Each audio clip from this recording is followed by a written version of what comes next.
내가 너를 도우리라 라는 제목으로 이사야 50장 4절에서 9절 말씀을 함께 나누고자 합니다. 마음가짐을 바꾸자 라는 글을 보게 되었는데, 그 내용을 보면은 어느 여름에 두 명의 보부상이 이제 보찜을 들고 막 이 산을 갑니다. 한 젊은 청년이 이제는 나이가 제법 있는 중년 있는 사람과 함께 가는 상황이었는데, 너무 뜨거운 날씨에 떼어놓지 막 비치니까 불평을 하게 되는 겁니다. 청년은 이렇게 이야기합니다. 가만히 있어도 이렇게 힘든 날인데 왜 산을 넘어가야 하는 겁니까? 아직 반도 못 왔는데 이러다가 날이 어두워지겠어요. 남들도 힘들어 안 가는 저 마을에 왜 그렇게 힘들게 가야 하는지 이해가 안 됩니다. 이렇게 중년 남성에게 이야기를 하는 겁니다. 청년이 이렇게 투덜투덜 이러니까 이 중년 남성이 이렇게 이야기합니다. 이렇게 길이 험하니 다른 장사꾼들은 이 마을을 다니지 않으려고 해. 근데 이 산 너머에 있는 사람들이 우리를 정말 기다리고 있어. 그 사람들에게 가면은 오늘 가지고 있는 이 물품들을 다 팔아치울 수 있을 거야. 이렇게 이야기를 하는 겁니다. 중년 남자의 말을 듣던 이 청년은 다시 힘차게 마음을 바꾸고 산을 올라간다는 이야기입니다. 이 이야기를 들려드리는 이유는 오늘 우리가 주님 전에 왔을 때 얼마나 하나님을 만나길 원하고 간절히 주님 앞에 우리의 삶을 드리기 원합니까? 왜냐하면은 우리가 삶 속에서 우리가 일주일 만에 다시 보는 거긴 하지만 그 이야기를 듣게 되면은 성도들이 얼마나 힘든 삶을 살고 있는지 느끼게 됩니다. 그런데 우리가 중요한 것은 교회에 왔을 때 주님의 그 은혜와 성령 충만함이 우리에게 있게 되면은 우리의 마음이 이렇게 부정에서 긍정으로 변하고, 또한 그 속에 하나님께서 나와 함께 하시는 그 은혜를 붙잡게 되어 있는 것입니다. 오늘 말씀에서 하나님께서는 내가 너를 도우리라, 내가 너와 함께 하리라 라는 그러한 말씀을 우리에게 주시고 계십니다. 하나님께서 보내실 그 메시아 예수 그리스도의 고난과 순환을 이야기하면서 그 결론이 승리와 그리고 기쁨의 노래라는 것을 오늘 말씀에서는 말씀하고 있습니다. 4절 말씀에서 나로 공고한 자를 말로 어떻게 도와줄 줄 알게 하시고 성경은 말씀하고 있습니다. 이 말씀은 하나님께서 보내시는 종 메시아의 그 기본적인 사명이 무엇이냐? 첫 번째로 곤고한 자들을 도와주는 것이라는 것입니다. 곤고하다는 것은 형편이나 처지가 딱하다는 것을 의미하는 것입니다. 단순히 우리의 마음이 비어있고 허전할 때도 곤고하다 이렇게 얘기할 수도 있는데, 우리의 삶이 오늘날처럼 경제적으로 어렵고 또한 우리의 삶이 헛헛하고 마치 삶을 살아온 게 정말 아무 의미 없어 보이고 정말 우리의 삶이 힘들고 어려워 보이는 이 모든 상황을 곤고하다라고도 표현할 수 있다는 것입니다. 하나님을 떠남으로 하나님의 은혜를 받지 못한 영혼들은 점점 영적으로 메말라가게 되어 있습니다. 그럼 그 영혼들을 어떻게 표현할 수 있을까요? 점점 공고해져 가는 것입니다. 주님은 공고해진 영혼들에게 하나님의 그 은혜를 보내주시게 됩니다. 그 은혜는 무엇이냐? 바로 예수 그리스도입니다.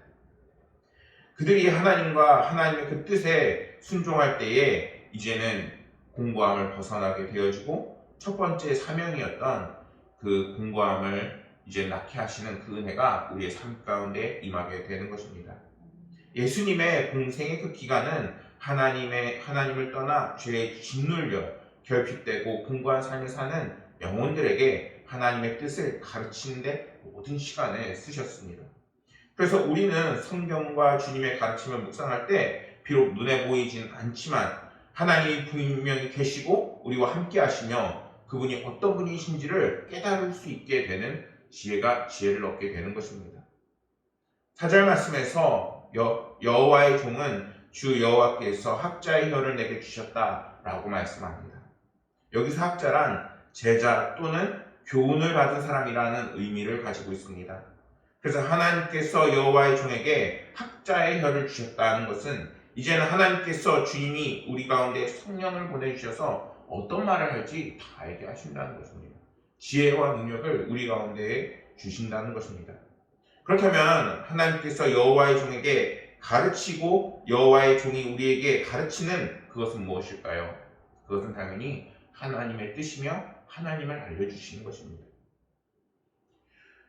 그것은 우리가 인생에서 공고함을 벗어날 수 있는 길이며 그리고 구원을 얻을 수 있는 그 방법을 담고 있습니다. 그 길은 이제는 예수 그리스도를 통하여 우리가 그 믿음으로 구원을 얻고 이제는 그 은혜로 삶을 승리할 수 있다는 것입니다. 그리고 이제는 그때의 가르침에 순종할 때에 이제는 우리가 더욱더 하나님을 알아나가는 삶, 하나님을 닮아나가는 삶이 되어지는 것입니다. 사람들은 인생의 공고함에서 벗어나려고 많이 애를 씁니다. 경제적인 활동을 아주 열심히 하고 공부를 열심히 하고 그리고 많은 노력과 삶에 가득 채우려는 노력을 많이 합니다. 그러나 세상이 어떤 것입니까? 우리의 그 공고함을 100% 채워주고 또한 평안을 주는 세상입니까?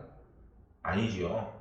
우리가 평안을 얻기보다는 아주 치열하고 그 속에서 아주 날카롭고 우리의 삶을 이기기 위해서 아주 많이 분투해야 하는 것이 바로 세상인 것입니다. 그렇다면 우리를 진정으로 풍요롭게 하고 평안을 주는 그 방법은 어디 있을까요? 그것은 바로 하나님께서 보내신 예수 그리스도 안에 있는 것입니다. 예수님을 믿고 그분의 제자가 되어 예수님을 닮아나가는 삶이 이제는 하나님께 영광 올려드리는 삶이 되고 하나님께서는 그 영광을 바라보시며 이제는 우리의 삶을 더욱더 풍요롭고 성령 충만하게 이끄시게 되는 것입니다. 그리고 그러한 삶을 살 때 주님은 우리 가운데에 충만한 성령의 은혜를 부어주셔서 우리의 삶에 해결되지 않던 그 문제들을 하나하나 만져나가게 되시는 것입니다. 성령님은 우리의 삶을 이제는 지도하십니다. 우리는 그러한 성령님을 이제는 느끼고 또한 받아들이고 또한 함께 할 수 있는 많은 노력을 해야 하는 것입니다. 그럴 때 하나님을 붙잡고 나아가는 성도들이 이제는 하나님께서 이제 충만한 은혜로 감싸주시고 오늘날과 같이 힘들고 어려운 삶을 이길 수 있는 그 길을 인도하시게 되는 것입니다. 6절 말씀을 보면은 모욕과 침뱉음을 당하여도 성경은 말씀합니다. 이것은 구체적으로 예수님께서 앞으로 받을 그 고난에 대해서 이야기하고 있는 것입니다. 나를 때리는 자들에게 내 등을 맡기며 나의 수염을 뽑는 자들에게 나의 뺨을 맡기며 주님이 얼마나 수치스럽고 그리고 어떤 고난을 당할지 성경은 적나라하게 이야기하고 있습니다. 여호와의 종은 하나님의 그 말씀을 전하고 온갖 핍박과 고난을 당하게 되어 있습니다.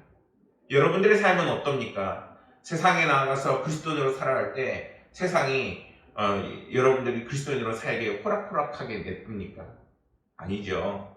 예수님을 믿고 내가 교회 다닌다고 하면 오늘날과 같이 기독교가 더욱더 비호감일 때에는 자신 있게 예수님을 사랑한다 아니면 교회를 나와라 이렇게 말하는 것도 우리 성도들에게는 결코 쉽지 않은 상황입니다. 그래서 여호와의 종이 하나님의 말씀을 전하고 그 뜻을 수행하는 것은 이제는 세상을 구원하기 위한 것일지라도 세상은 여호와의 종을 환영하기보다는 여호와의 종을 핍박하게 되어 있습니다.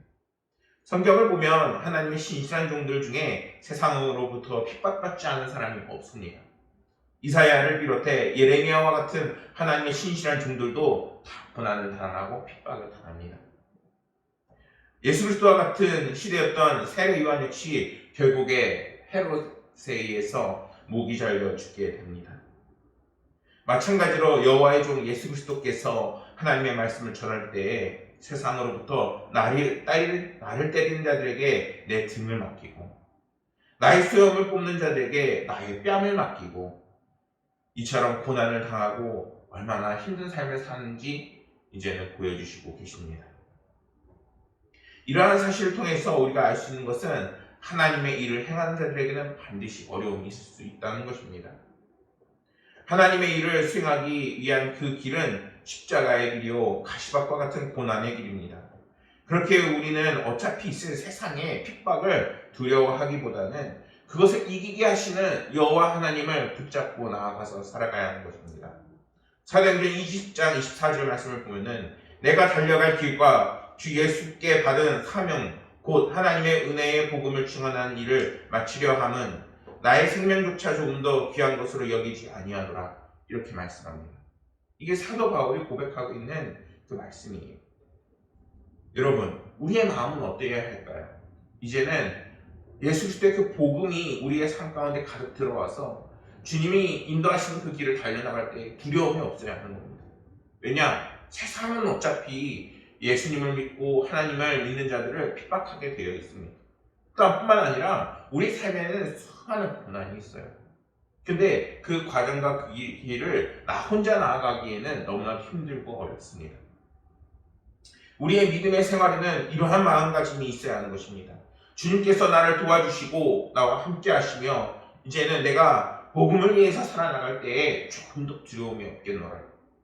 그럴 때 하나님께서는 정말 우리가 복음을 붙들고 살아나갈 수 있도록 우리 삶을 지키시고 도우시고 인도하시게 되는 것입니다. 7절 말씀을 보면은 내가 부끄러워하지 아니하고 내 얼굴을 부싯돌과 같이 붓게 하였으므로 라고 성경은 말씀합니다. 이 말씀은 6절 말씀에서 언급하는 고난과 관련된 말씀으로 6절 말씀에서 채찍으로 등을 맞는 것, 수염을 뽑히는 것, 뺨을 맞는 것, 얼굴에 침을 뱉음을 당하는 것 모두 사람을 가장 수치스럽게 하는 그 말과 이제는 연결되어 있는 것입니다.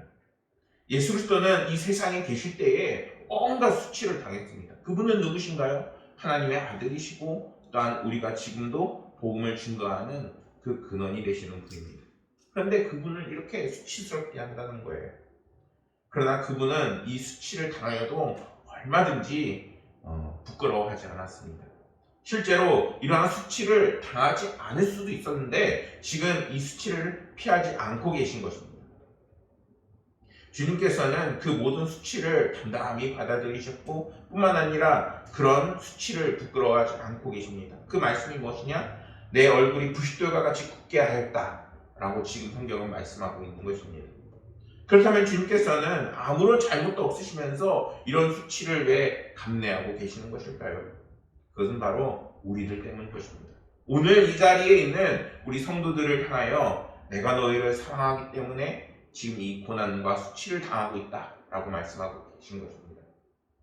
그렇다면 우리를 위해 예수님께서 세상의 그 수치를 감내하셨다면 우리 역시 어떻게 해야 할까요? 우리 역시 예수 그리스도의 사랑을 깨달아야 하는 것입니다. 예수 그리스도의 사랑을 힘입어 우리 역시 이러한 수치와 부끄러움을 두려워하지 않아야 하는 것입니다. 오늘날 기독교가 얼마나 인기가 없어요. 교회 다닌다고 하면 아주 째려보기 일쑤입니다. 사실 불미스러운 일이 가득하고 또 어떻게 보면 비호감으로 만드는 일들이 많이 있었습니다. 그러나 그것이 우리 기독교를 대표하는 것일까요? 아니죠. 우리를 나타내는 그 의미는 바로 십자가요 그리고 예수 그리스도인 것입니다. 그분이 얼마나 우리를 사랑하셨나요? 자신의 생명을 버리면서까지 우리를 구원하기 위해 십자가의 그 은혜를 우리에게 베푸셨습니다. 그 마음을 우리의 마음 가운데 가득 담아가고 가야 하는 것입니다. 교회는 왜 존재하느냐? 교회는 바로 예수 그리스도의 복음, 하나님의 이 사랑하심을 전하는 그 메시지를 전하는 곳이 바로 교회이기 때문인 것입니다. 사랑하는 여러분, 주님은 로마 형벌인 그 십자가를 이제는 구원과 소망으로 바꾸셨습니다. 그렇다면 우리의 삶에 있는 고난도 하나님께서 오늘날과 같이 우리의 수치와 어려움들을 그렇게 바꿔주시는 것입니다. 오늘은 강림절 제1째 주이죠. 그런데 하나님께서는 우리에게 분명하게 이렇게 말씀하고 있습니다.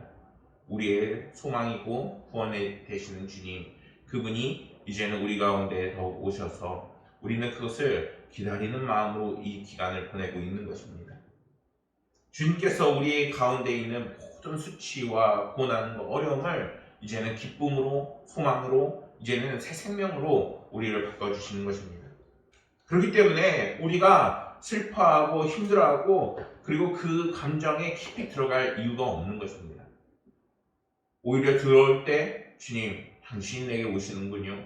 그리고 당신이 내게 오셔서 나의 삶을 지도하고 만져주옵소서 하는 그 마음이 우리의 삶 가운데 있어야 하는 것입니다. 그럴 때 하나님께서는 모든 상황 속에서 주님의 그 사랑을 부어주시고 깨닫게 하시고 성령을 부어주셔서 모든 힘든 고난과 어려움을 승리하게 하실 줄 믿습니다. 낮아지는 십자가라는 글을 보게 되었습니다. 한 목사님이 일주일간 소아시아 7교회에 교회의 그 유적을 이렇게 탐방하고 다닌 겁니다. 대부분의 그 유적은 기독교 국가로 공인이 돼서 로마 황제들에 의해서 건립이 된 곳입니다. 현재는 지진과 전쟁으로 인해서 폐허만 남았다고 합니다. 그런데 초대교회 확산에 대한 그 경이로움을 느끼기에는 충분한 그 유적지를 갖고 있습니다. 버스를 달리고 지치는 거리를 도대체 바울과 초대교인들이 어떻게 다녔으며 또 어떻게 그 지역마다 교회를 세웠는지 그 성령의 역사 외에는 달리 설명할 길이 없다고 그 감동을 전합니다.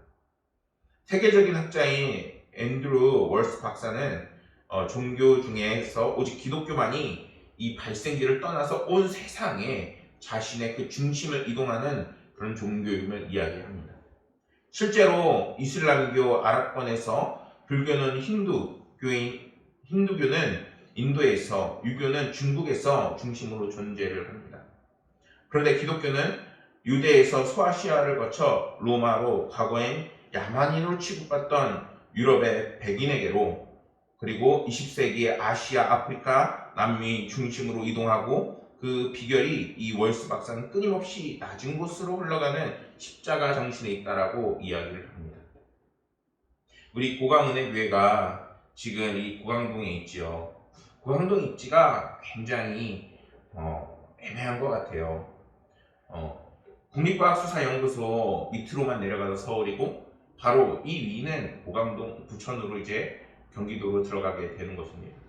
그래서 그런지 다른 곳은 뭐 재개발도 되고 이런 소식도 들리는데 여기서는 오히려 재개발 서명 사인을 받고 있어요. 하나님께서 왜 고강은혜 교회를 이곳에 세우셨을까 묵상하는데 이런 마음이 들리더라고요. 우리를 이곳에 보내신 것은 언제나 하나님의 그 관심사인 영혼 구원이 이곳에 분명 있을 것이라는 것입니다. 하나님께서 우리 보고 더 낮은 곳으로 가서 주님의 그 복음과 소금과 그 빛의 역할을 감당하고 그 영광과 은혜를 전하는 것입니다.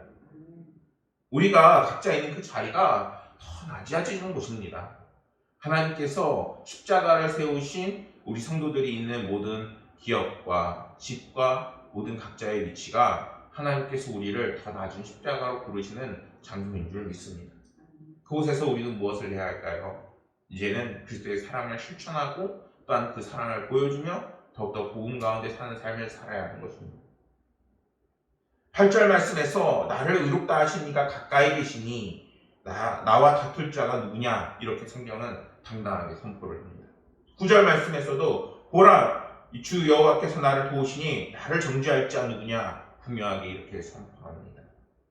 어린아이는 자신이 강한 적을 만나게 되면 어디로 피하나요? 바로 부모님의 등 뒤로 쏙 하고 피하게 되어 있습니다. 뿐만 아니라 부모님은 자녀를 대신해서 그 적과 막 싸워주기도 합니다. 주님은 오늘 우리를 향해서 내가 먼저 십자가에 달려 돌아가심으로 내가 우리를 사랑함으로 먼저 고난을 당하고 수치를 당하면서 이 세상에 있는 사탄 마귀를 물리치시고 승리하게 하시고 하나님의 놀랍고 크신 은혜가 우리의 삶 가운데 흘러나갈 수 있게끔 먼저 길을 뚫어 놓으셨습니다. 사랑하는 성도 여러분, 주님은 항상 우리와 긴밀하고 또한 함께하기를 원하십니다. 우리가 그러한 관계를 계속해서 이어나가고 성령 충만함을 살려고 할 때 하나님께서는 우리의 삶에 이제는 성령을 부어주시고 우리의 나아갈 그 길을 인도하시며 우리의 삶 속에 있는 모든 공고한 것들을 이제는 채워넣게 되어 있는 것입니다. 이제는 주님이 주시는 기쁨과 승리로 만족해하는 삶이 되기를 소망합니다. 주님이 다시 오심은 이제 우리의 삶을 가득 채우기 위함인 것입니다. 이제는 다른 곳에서 길을 찾는 것이 아니라 주님을 바라보고 주님의 그 십자가 사랑을 마음에 담아 세상을 이기기를 소망합니다. 그럴 때 우리는 하나님이 주시는 그 은혜로 세상이 주는 모든 고난과 수치와 문제들을 이길 수 있게 되는 것입니다. 하나님의 자녀로 당당하게 살아가시고 그 은혜로 늘 승리하시는 저와 여러분들이 되기를 간절히 소망합니다.